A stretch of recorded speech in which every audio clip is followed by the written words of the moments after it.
बिस्मिल्लाहिर्रहमानिर्रहीम, अस्सलाम वालेकुम ख़वातीन व हज़रात। मैं हूं मखदूम शहाबुद्दीन और आप देख रहे हैं मेरा फेसबुक और यूट्यूब चैनल। उम्मीद करता हूं आप सब लोग खैरियत से होंगे और जहां भी होंगे अपने अहले खाना समेत खुश भी होंगे और महफूज भी। नाज़रीन कराम, अमरीकी सदर जो बाइडन ने अपनी खारजा पॉलिसी वाज़े कर दी है।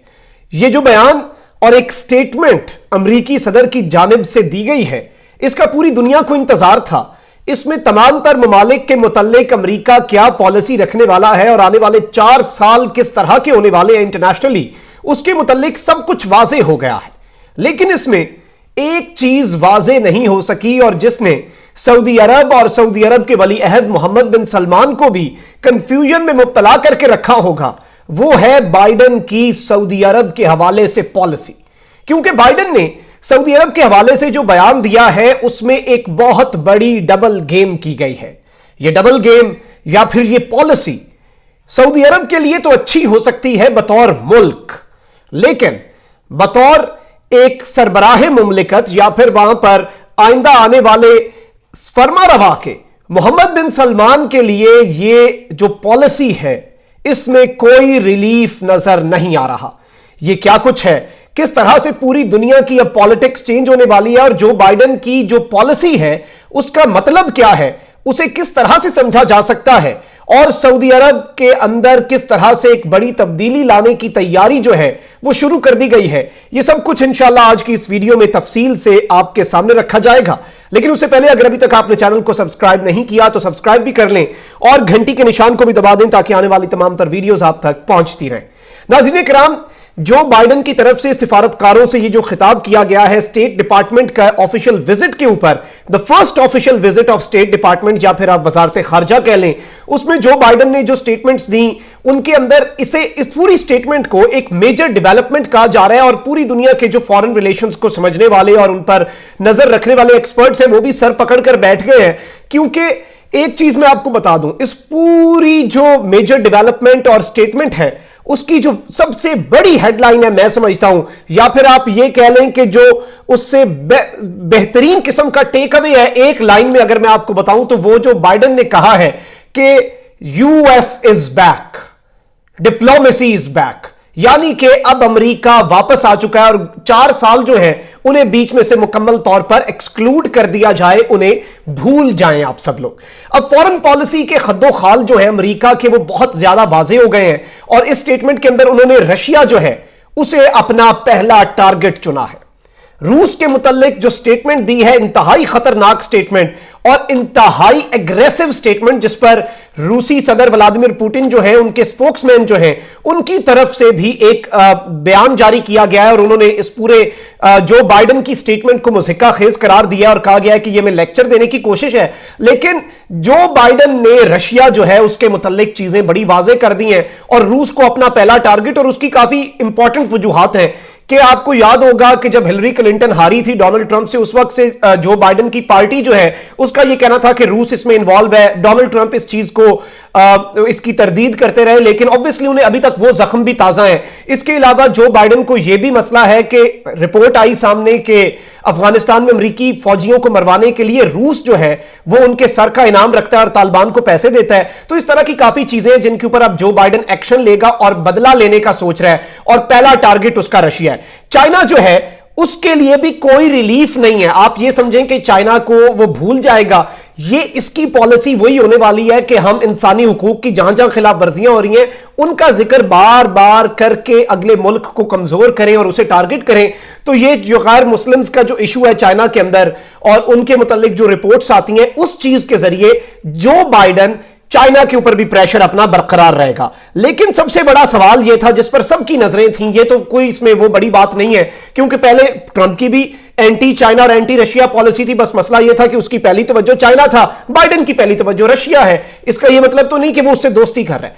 सबसे ज्यादा नजरें जो पूरी दुनिया की लगी हुई थी और जो मेजर शिफ्ट आना था वो मिडिल ईस्ट पॉलिसी में, सऊदी अरब के लिए क्या है, इसराइल के लिए क्या है इसकी पॉलिसी के अंदर, और ईरान कहां खड़ा है, ईरान क्या एक्सपेक्ट कर सकता है जो बाइडन से, वो सब कुछ आज वाजे हुआ है। कुछ बड़े यू टर्न्स लिए गए हैं और कुछ डबल गेम्स की गई। अब डबल गेम सऊदिया के साथ हुई है। पहली बात जो उसने कही कि सऊदी अरब परेशान ना हो, सऊदी अरब का जो दिफा है उसे हम यकीनी बनाएंगे, सऊदी अरब के ऊपर जो हमले हो रहे हैं उनके ऊपर हम सऊदी अरब के साथ खड़े हैं और किसी भी किस्म की कोई प्रॉब्लम हम सऊदी अरब को नहीं आने देंगे। अब अपेरेंटली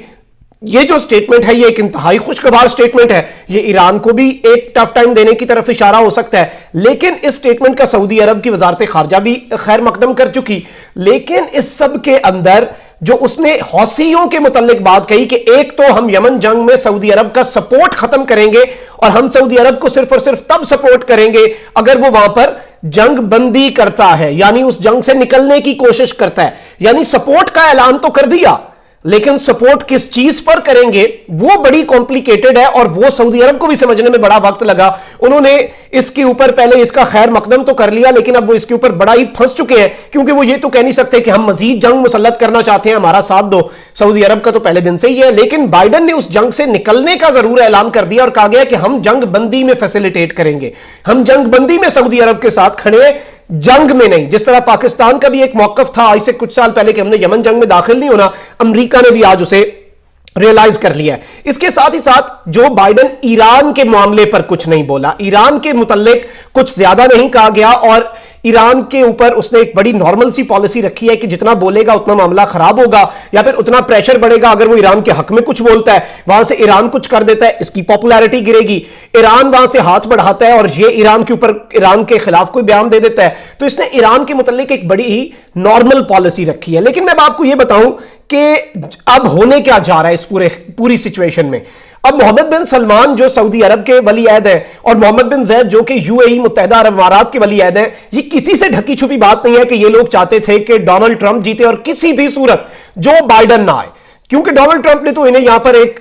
खित्ते में फ्री पास दिया हुआ था, जो मर्जी करें, खित्ते में आपको शुतर बेमार की तरह छोड़ा हुआ था कि आप जो मर्जी करें, अमेरिका बहादुर आपको नहीं टोकेंगे ना ही रोकेंगे। तो आप ये देख लें कि इसराइल के साथ जो डील है उसने वो भी डोनाल्ड ट्रंप को इलेक्शन जिताने के लिए आखिरी दिनों में की गई और उसकी वजह से एक बड़ा फर्क पड़ा डोनाल्ड ट्रंप के वोट्स में, और ये रिसर्च मौजूद है, आप जाके चेक कर लें कि उस डील के बाद डोनाल्ड ट्रंप की जो पॉपुलैरिटी है वो किस तरह से शूट की। और ये जो टफ कंपटीशन था,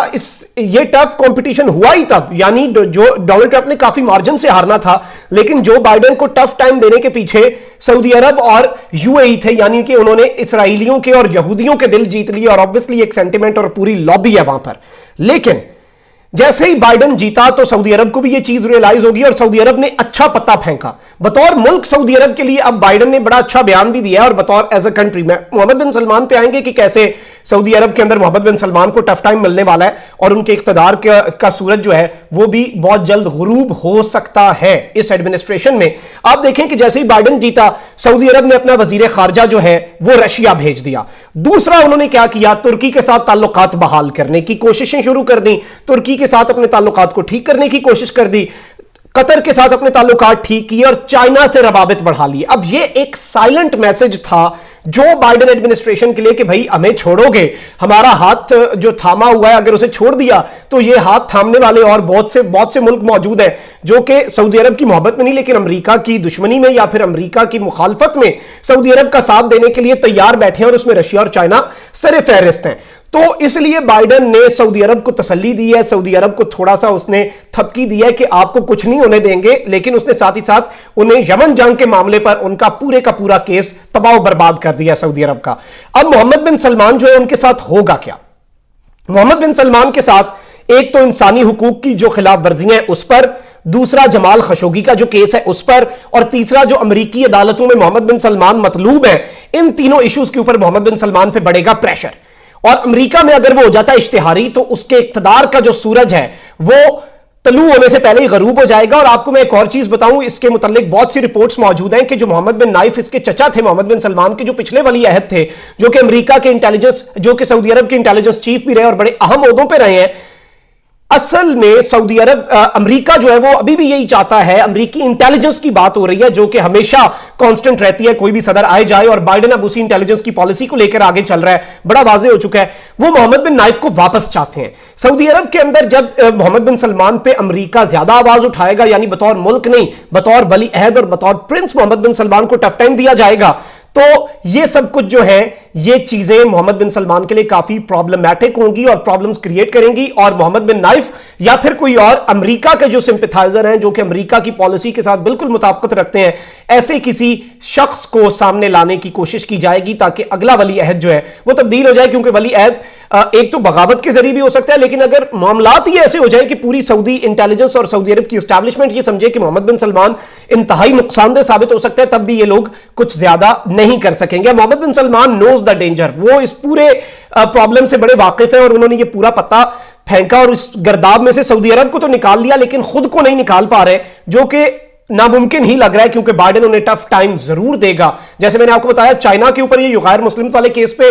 प्रेशर डालने के लिए उसे इस्तेमाल करेंगे, तो इसी तरह से सऊदी अरब को नीचे लगाने के लिए ये लोग मोहम्मद बिन सलमान की इंसानी हुकूक की खिलाफ वर्जियों को निशाना बनाएंगे। और मोहम्मद बिन सलमान एक इंडिविजुअल की वजह से जब पूरे सऊदी अरब को कॉम्प्रोमाइज करना पड़ेगा, तो फिर मोहम्मद बिन सलमान की तब्दीली की बातें होंगी, और वो भी अमेरिका ही के हक में होने वाली हैं। चैनल को आपने जरूर सब्सक्राइब करना है, घंटी के निशान को भी दबा दें ताकि आने वाली तमाम तर वीडियोस आप तक पहुंचती रहें। कमेंट सेक्शन में कीमती राय का इजहार भी कीजिएगा, बताइएगा क्या अच्छा लगा, क्या बुरा लगा, और इस पूरे सिनेरियो के मुतालिक आप क्या सोचते हैं, यह भी आपने बताना है। अपना बहुत ख्याल रखें, अपने इर्द गिर्द लोगों का भी और इस मुल्क पाकिस्तान का भी। अल्लाह ताला पाकिस्तान को सलामत रखे, ता क़यामत रखे। अल्लाह निगहबान, पाकिस्तान जिंदाबाद।